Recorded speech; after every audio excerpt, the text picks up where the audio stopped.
The wind on Hellion 4 never stopped. It blew across the empty plains day and night, carrying dust that was older than memory. Nothing lived here now. Nothing had lived here for a very long time. But deep beneath the surface, buried under centuries of sand and stone, there was something waiting to be found. Torin stood at the edge of the excavation pit and looked down. His forearms were folded across his chest, and his large silver eyes reflected the harsh light of the planet's twin suns. He was tall, even for a Velari, and he carried himself with the confidence of someone who had spent 40 years studying dead civilizations. He had seen the ruins of the Keth Empire. He had walked through the frozen tombs of the Hollow Ones. He had decoded languages that no living being had spoken in 10,000 years. But this discovery was different. This discovery was human. The ship had crashed here 300 years ago. It was a colony vessel, one of the many that humans had sent out during their great expansion period. Most of those ships had reached their destinations. Some had been lost to space. And some, like this one, had fallen onto worlds where they were never meant to land. Torin walked down the metal ramp that his team had built into the pit. The walls of the excavation were smooth and carefully measured. The Velari did not believe in rushing. Every grain of sand had been catalogued. Every piece of debris had been photographed and numbered. This was how proper archaeology was done. At the bottom of the pit, the ship waited like a sleeping giant. It was broken and bent, its hull torn open by the impact of the crash. But even in death, it was impressive. Humans built things to last. That was one thing Torin had learned in his years of studying their ruins. A young Velari named Mevo came running toward him. Mevo was eager and bright, with eyes that were always wide with curiosity. He was only in his second year of training, but Torin had seen potential in him. The young one asked questions constantly. Some of those questions were even good ones. "Sir," Mevo said, slightly out of breath, "we found something in the lower section. You need to see this." Torin followed Mevo through the torn opening in the ship's side. The interior was dark and quiet. Emergency lights had stopped working centuries ago. Now, the only light came from the portable lamps that the excavation team had set up along the corridors. The ship smelled of dust and old metal. Torin had walked through many dead ships before, but there was always something sad about them. Ships were built to move, to travel, to carry life from one star to another. When they stopped moving, when they became tombs, it felt wrong. They walked for several minutes, climbing over fallen beams and stepping around piles of debris. Finally, they reached a small door that had been sealed shut. Someone had cut through it recently. The edges of the cut were still bright and clean. "Through here," Mevo said. Torin stepped through the door and stopped. It was a child's room. The walls were covered in color, bright reds and blues and yellows, painted in swirling patterns that covered every surface. There were drawings too, simple ones, stars and moons and what looked like flowers, and there on the largest wall was a series of symbols. Torin moved closer. His silver eyes narrowed as he studied the markings. They looked familiar, almost like the Terran standard alphabet that humans used for their common language, but the order was wrong. The symbols were arranged in a pattern that he had never seen before. "What is this?" he whispered. Mevo stepped up beside him. "We don't know, sir. At first we thought it was just random marks, but look." He pointed at the symbols. "They repeat. There's a pattern here. This isn't random. Someone made this on purpose." Torin counted the symbols. There were 26 of them, the same number as letters in the Terran alphabet, but the sequence was different. It started with what looked like the letter Z, then Y, then X. The pattern continued, moving backwards through symbols he recognized, but in an order that made no sense. "Have you checked the linguistic databases?" Torin asked. "Yes, sir. Nothing matches. This sequence doesn't appear in any known human language or dialect." Torin felt his heart begin to beat faster. In 40 years of work, he had never found anything like this. A new language, A secret code, perhaps evidence of a human group that had developed their own writing system, separate from the rest of their species. "Leave me," he said quietly. Mevo hesitated. "Sir." "Leave me here, I need to think." Mevo nodded and backed away. Torin heard his footsteps fade down the corridor. Alone now, Torin reached out with one of his 4 hands and touched the painted wall. The paint was old but still bright.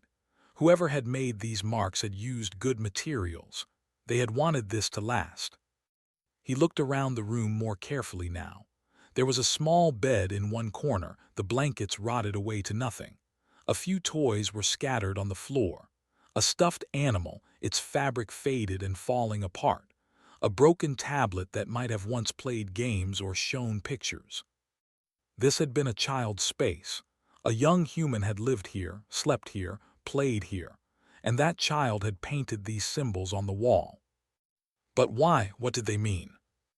Torin pulled out his communication device and connected to the Galactic Archaeological Council. The face of an elderly Velari appeared on the screen. She was one of the senior administrators, and she looked annoyed at being disturbed. "Torin," she said, "this had better be important." "It is," Torin replied.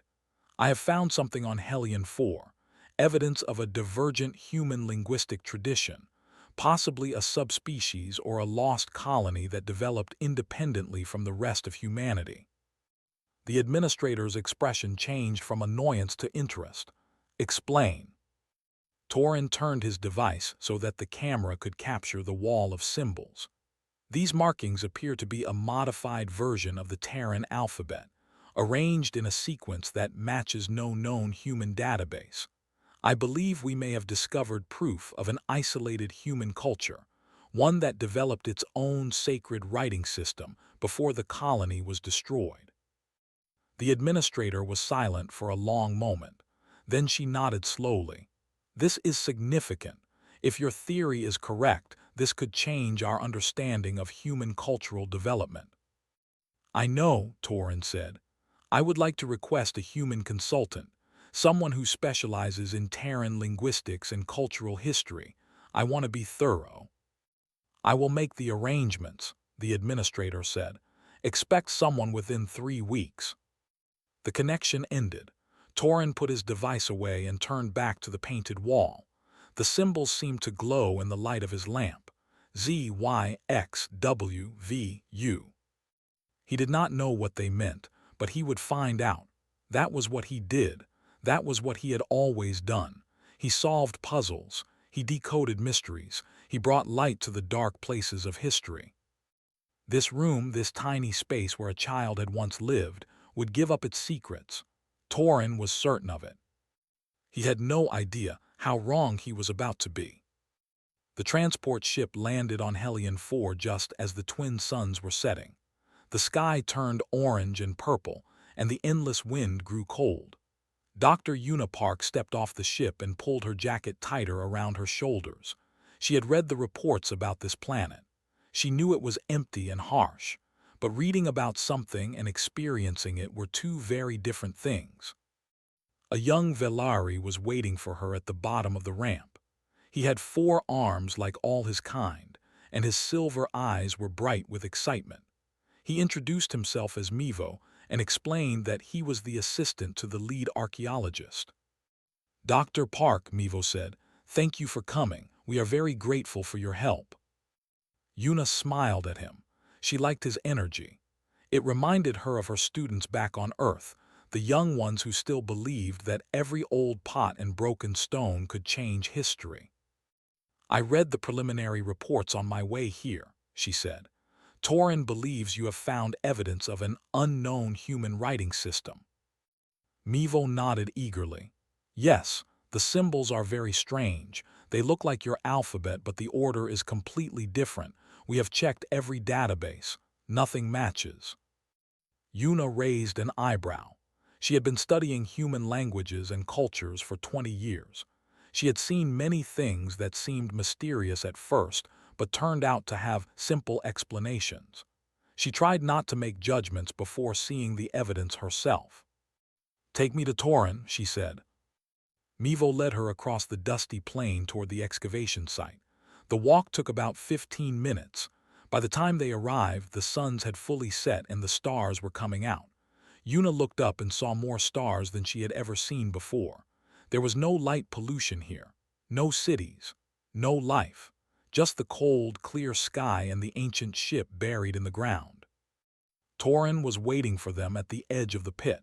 He was taller than Yuna had expected, and his expression was serious. He looked at her with the kind of careful attention that scientists gave to things they were studying. "Dr. Park," he said, his voice was deep and formal. "I have heard of your work. Your analysis of the Terra Nova inscriptions was impressive." "Thank you," Yuna said. "I understand you have found something interesting." "More than interesting," Torin replied. "Come, I will show you." They descended into the pit together. Mevo followed behind them, carrying a portable light. The broken ship loomed ahead, its dark shape blocking out the stars. Yuna felt a familiar feeling in her chest. She had explored many ruins before, but there was always something powerful about walking into a place where people had once lived and died. Torin led her through the corridors of the ship. He explained what they had found so far: bodies, personal belongings, evidence of the final hours before the crash. It was a sad story, but not an unusual one. Colony ships were dangerous. Many of them never reached their destinations. Finally, they reached the sealed door. Torin stepped through first, then gestured for Yuna to follow. She walked into the child's room and stopped. The colors hit her first, so bright, so alive. Even after 300 years, the paint still glowed in the lamplight. She saw the drawings on the walls, stars and moons, a sun with a smiling face, flowers that looked like they were dancing. And then she saw the symbols. ZYXWVUTSRQ. Yuna tilted her head. She stared at the wall for a long moment. Then she felt something rise up in her throat, a sound that wanted to escape. She pressed her lips together and tried to stop it, but it was too late. A small laugh escaped her. Torin spun around. His silver eyes were wide with shock. "What is so funny?" Yuna shook her head quickly. "I'm sorry, I didn't mean to." "This is a serious discovery," Torin said. His voice was sharp now. "These symbols may represent a lost chapter of human history, a secret tradition, a sacred code, and you are laughing." "No, I have submitted preliminary findings to 3 academic journals," Torin continued. His forearms were waving now, a sign of agitation among the Velari. "I have contacted the Galactic Archaeological Council. I have staked my reputation on this discovery, and you stand here and laugh." Yuna held up her hands. "Please, let me explain." "Then explain," Torin demanded. Yuna looked at the wall again. She looked at the bright colors. She looked at the small handprints in the paint, the crooked drawings, the stuffed animal on the floor. She thought about what she wanted to say and how she wanted to say it. "Can I examine the site more closely first?" she asked. "I want to be sure before I give you my opinion." Torin stared at her for a long moment. His anger was still visible, but so was something else. Doubt. He had expected her to be impressed. He had expected her to confirm his theory. Instead, she had laughed. "Very well," he said finally.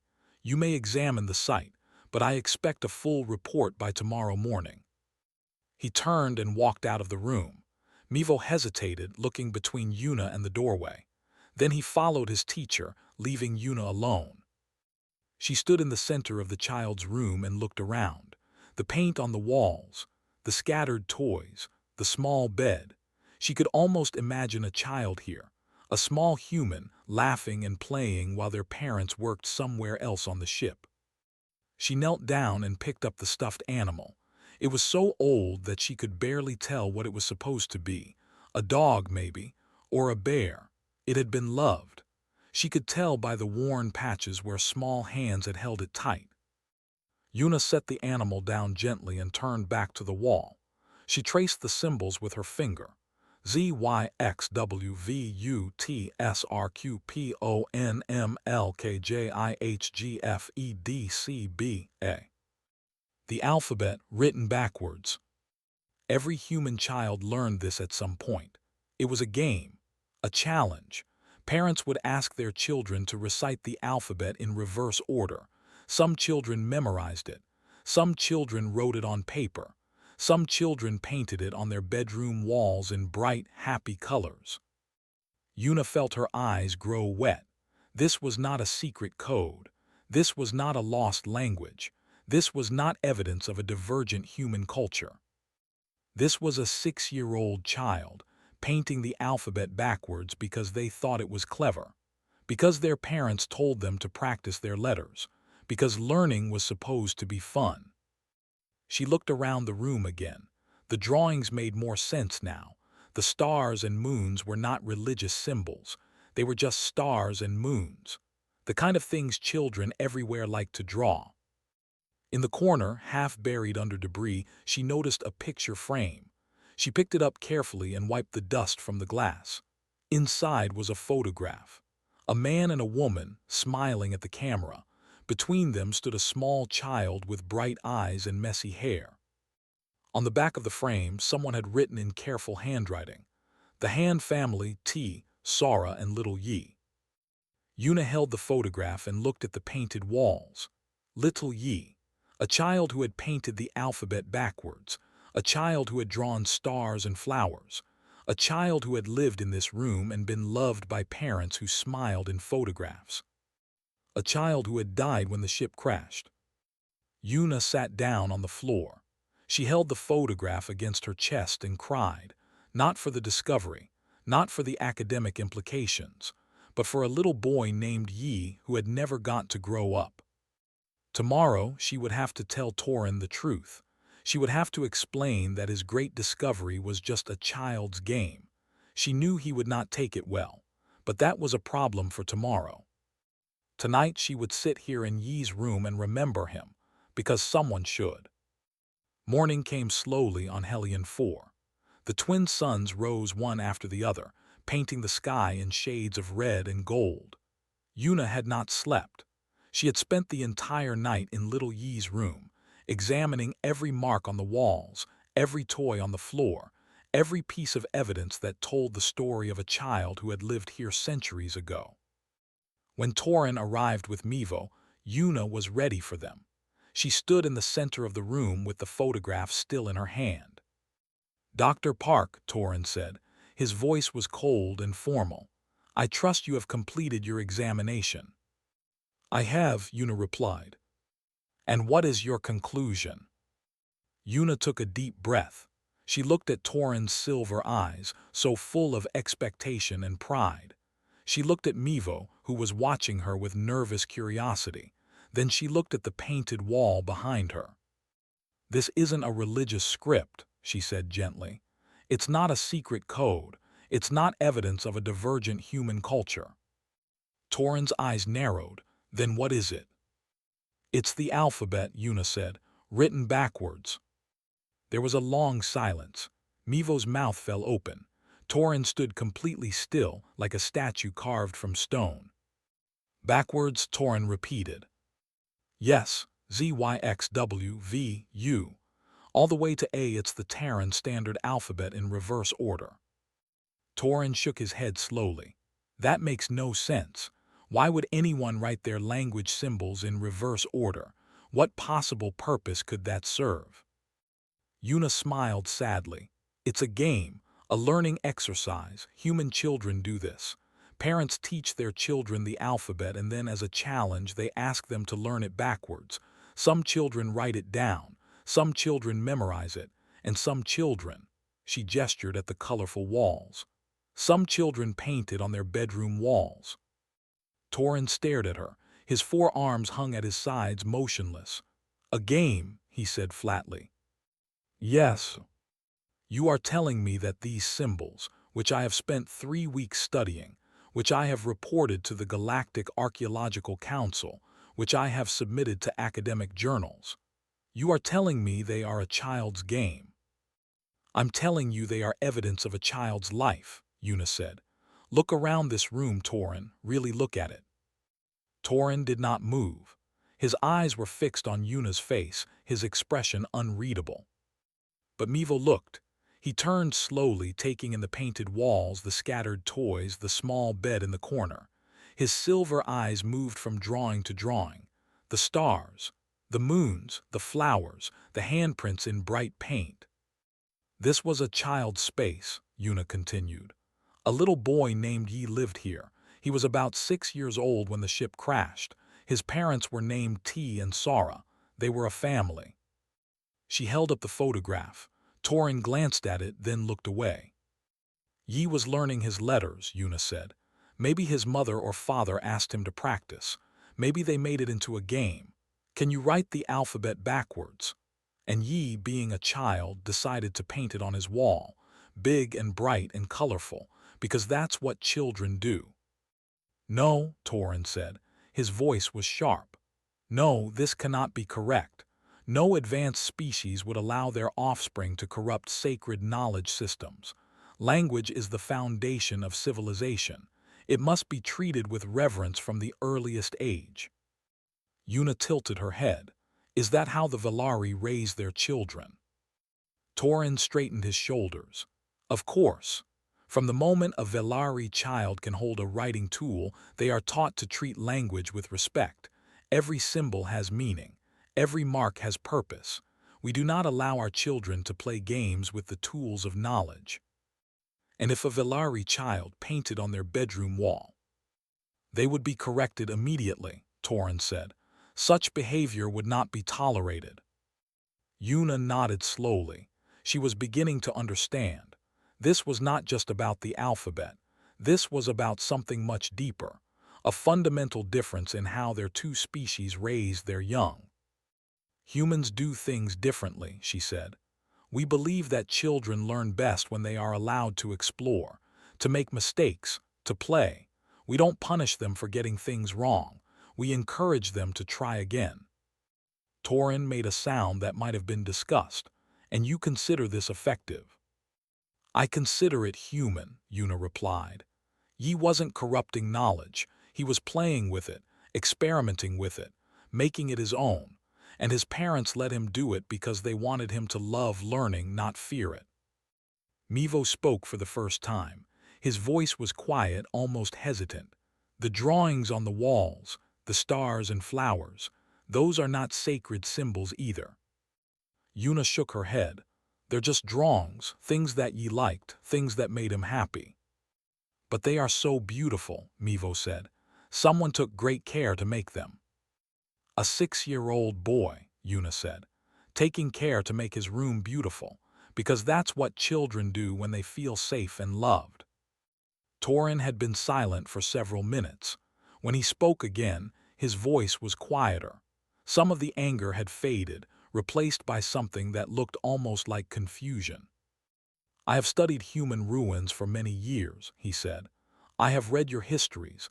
I have examined your artifacts. But I do not understand this. You are saying that human parents allow their children to make errors, to treat serious things as games. Not just allow, Yuna said, encourage. Why? Yuna thought about the question. It was such a simple question, but the answer was complicated. She looked at the photograph in her hand, at the smiling faces of T and Sara, at little Yi standing between them, his eyes bright with life. Because we believe that mistakes are how people grow, she said finally. We believe that curiosity is more important than perfection. We want our children to ask questions, to try new things, to fail and try again. We believe that a child who is free to explore will become an adult who is free to create. And if they create something wrong, Torin asked, something that violates the proper order of things, then we help them learn from it, Yuna said. We don't punish them for being imperfect. We love them while they figure things out. Torin was quiet again. He looked at the walls, at the backwards alphabet, at the colorful drawings of stars and flowers.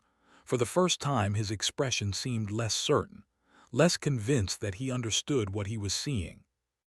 Mevo walked over to the wall and touched one of the painted handprints.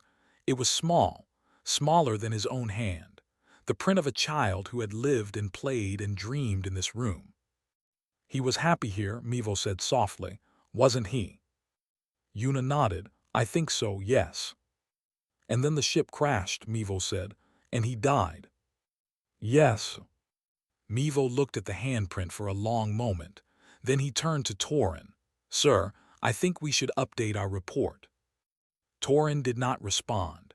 He was still staring at the walls, his silver eyes moving from symbol to symbol.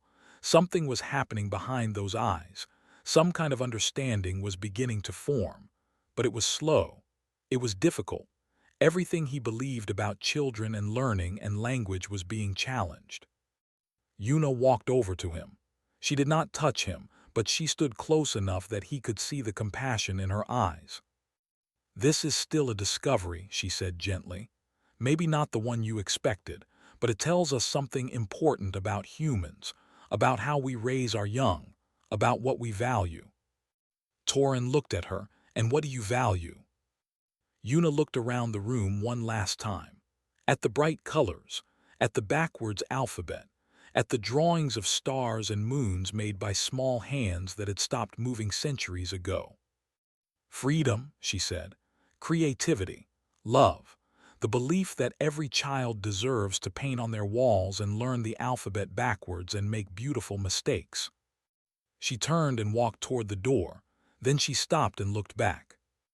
Little Yi Han was 6 years old, she said, and someone should remember him, not as evidence, not as a mystery, but as a child who was loved. She left the room. Behind her, Torin stood alone among the painted walls, trying to understand a way of being that was completely different from his own. 3 days passed. Torin refused to accept Yuna's explanation. He spent hours in the child's room, studying the walls, making notes, searching for patterns that would prove his original theory correct. He barely slept. He barely ate. His silver eyes grew dull with exhaustion. Yuna watched him from a distance. She understood what he was going through. When you spend your whole life believing something, it is very hard to accept that you might be wrong. Torin had built his reputation on being the greatest decoder of ancient mysteries. Now a simple truth was staring him in the face, and he could not see it. Mevo came to Yuna on the morning of the 4th day. He looked worried. Dr. Park, he said quietly, Torin has not left the excavation site in 2 days. I am concerned about him. Yuna nodded. I know, I have been watching. He keeps saying that there must be more to it, Mevo continued. He says that no intelligent species would allow their children to treat language so carelessly. He says that humans must have a hidden reason, a secret purpose. And what do you think? Yuna asked. Mevo was silent for a moment. Then he said, I think that maybe I do not understand humans as well as I thought I did. Yuna smiled at him. That's a good place to start. She spent the next several hours gathering evidence. She accessed the ship's damaged computer systems and recovered fragments of data, old photographs, video recordings, personal messages, anything that might help explain human childhood to a species that had never seen it. By evening, she had collected enough material to make her case. She found Mevo and asked him to bring Torin to the ship's main conference room. Then she prepared her presentation. Torin arrived looking tired and angry. His 4 arms were crossed tightly against his chest, and his silver eyes were narrowed with suspicion. What is this? He demanded. Evidence, Yuna said calmly. Please sit down. Torin hesitated. Then he sat.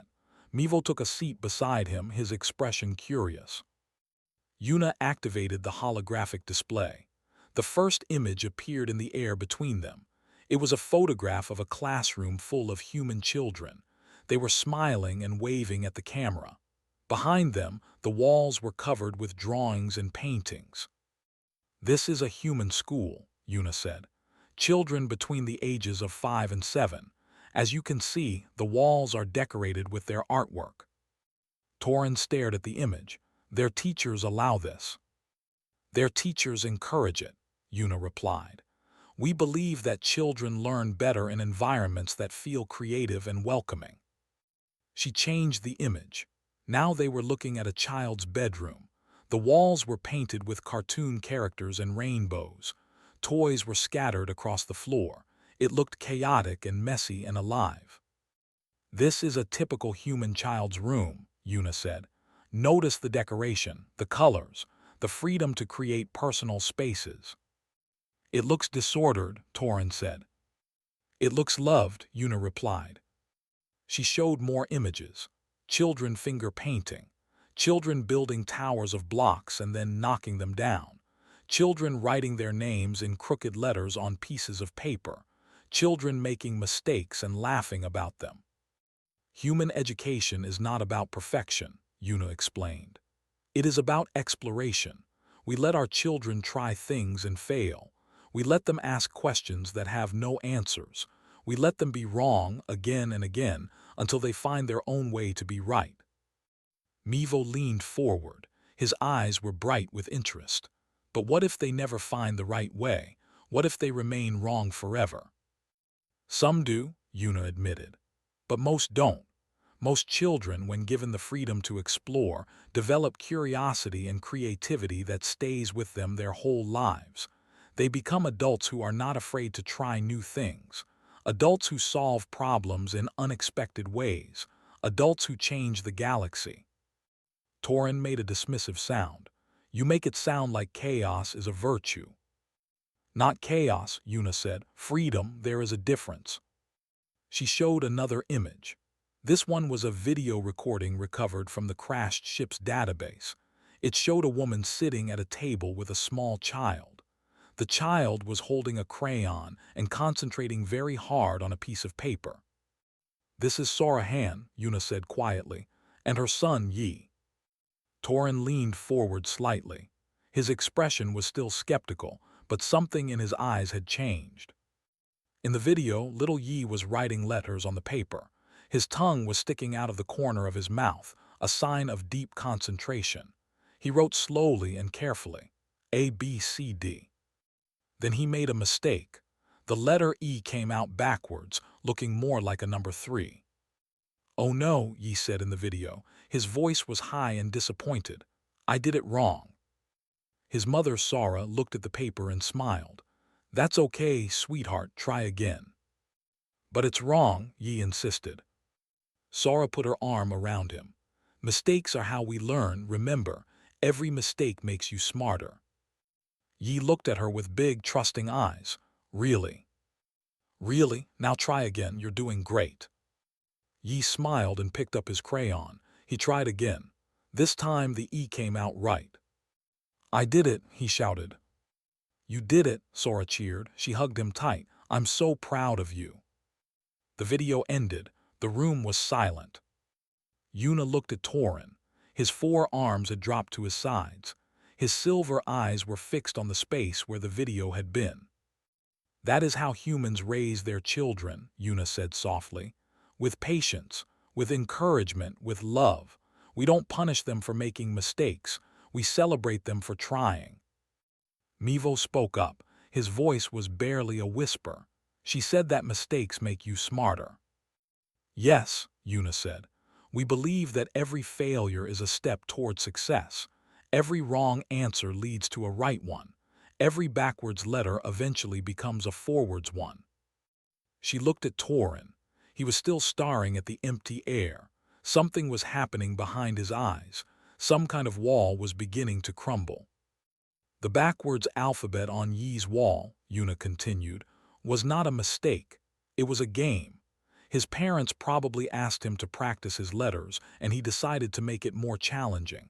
He wrote them backwards because it was harder, because it was fun, because children everywhere in every species like to test themselves.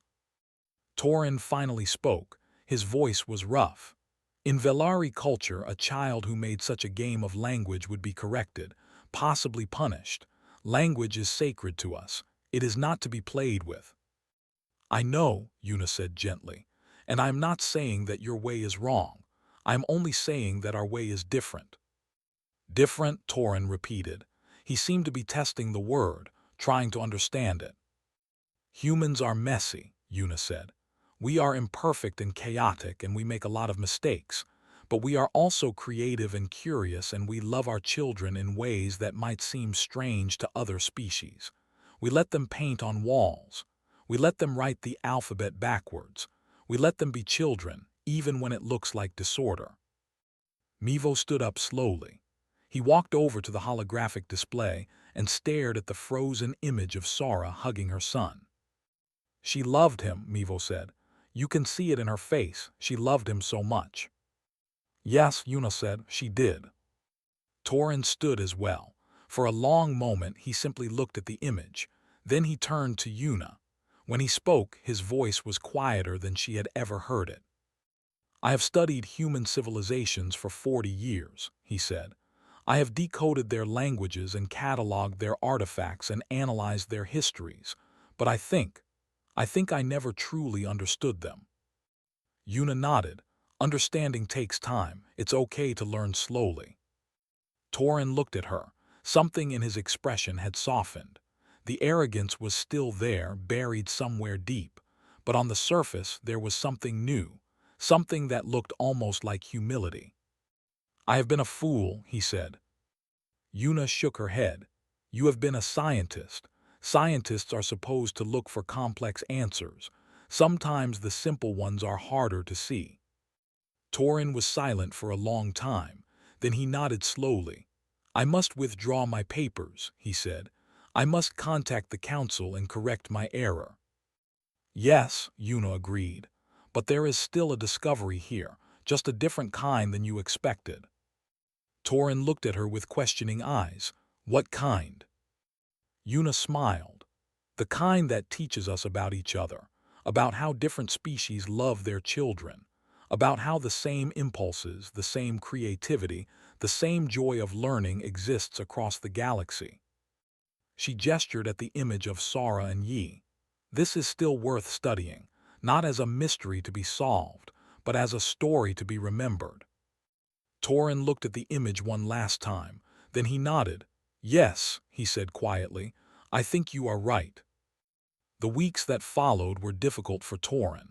He withdrew his academic papers quietly without public announcement.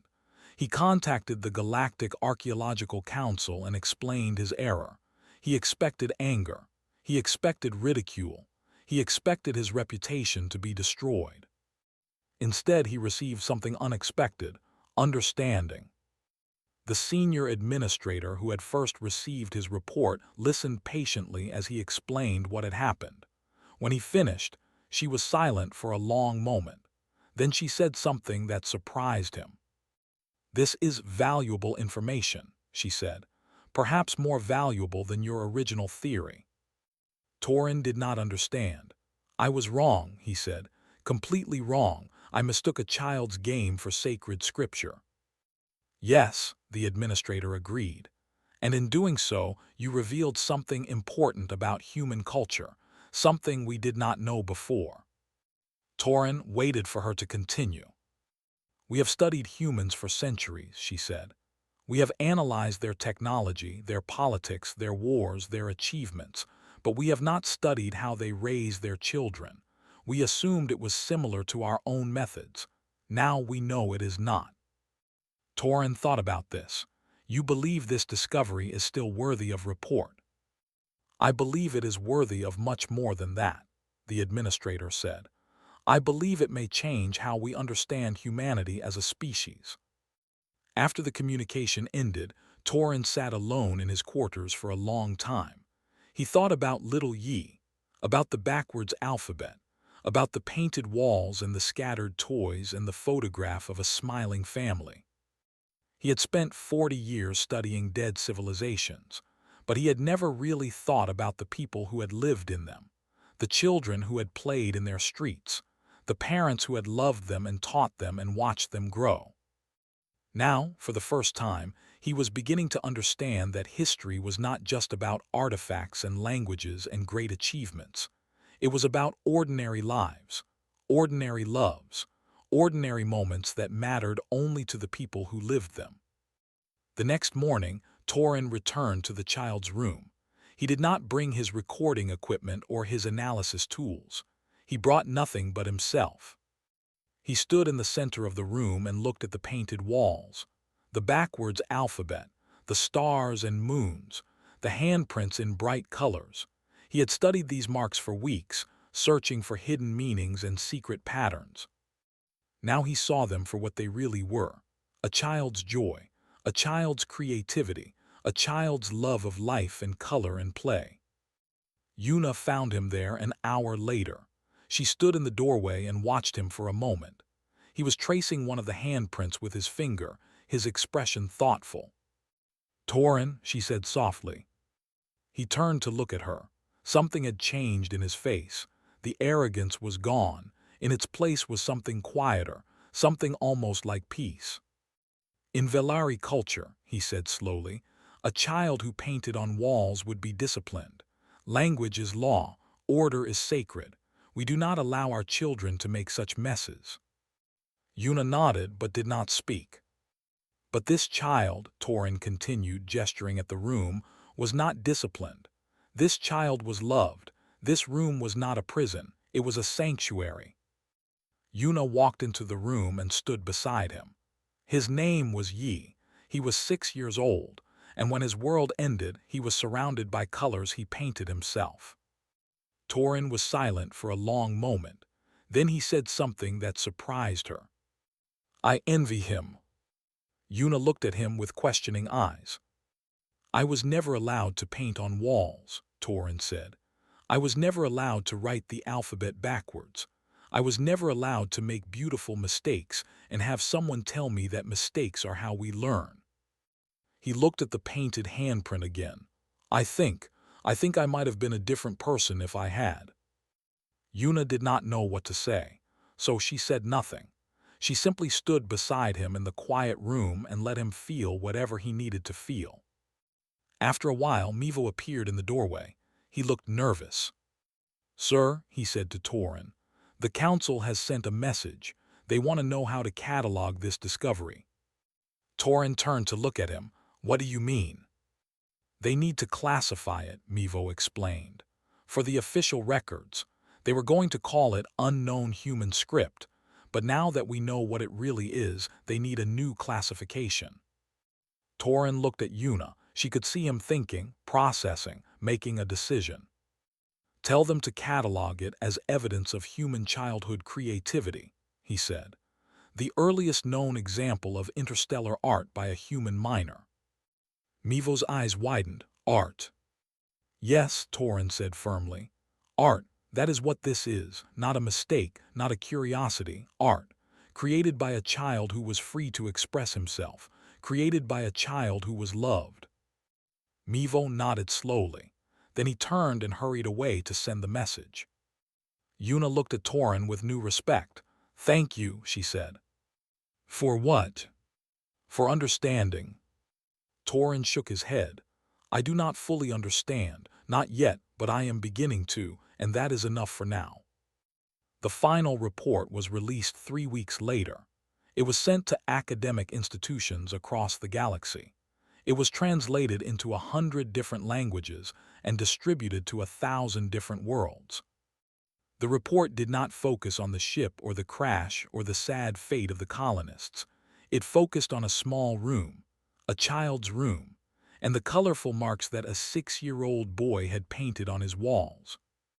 Little Yi-Han became famous, not as a victim, not as a casualty of a failed colony mission, but as an artist, the youngest artist ever discovered in the archaeological record, a child who had created something beautiful and left it behind for the galaxy to find. The photograph of the Han family was reproduced in academic journals across known space.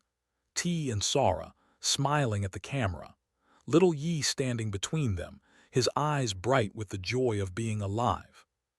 Schools began teaching about human childhood development. Velari educators started asking questions about their own methods. If human children were allowed to make mistakes and still grew up to be creative, innovative adults, what might Velari children become if they were given the same freedom? Not everyone agreed with this new thinking. Some Velari traditionalists argued that discipline and order were essential to proper development. But the conversation had begun, and once conversations begin, they are very hard to stop. On the one-year anniversary of the discovery, Una returned to Hellion 4. She walked down into the excavation pit and made her way to the child's room one last time. The room had been preserved now, protected by a climate-controlled shell that would keep the painted walls safe for centuries. Scholars from across the galaxy could visit and see what a human child's room looked like, what a human child's joy looked like. Una stood in the center of the room and looked at the backwards alphabet. Z, Y, X, W, V, U, T, S, R, Q, P, O, N, M, L, K, J, I, H, G, F, E, D, C, B, A. "Hello, Yi," she said softly. "I came back to say goodbye." The room was quiet. The painted stars seemed to glow in the preserved light. "You did something amazing," Una continued. "You probably never knew it. You were just a kid, painting on your walls, playing games with letters. But you changed things. You changed how other species understand us. You reminded them that humans are not just builders and fighters and explorers. We are also parents and children and families who love each other." She reached out and touched one of the handprints. It was small, so small.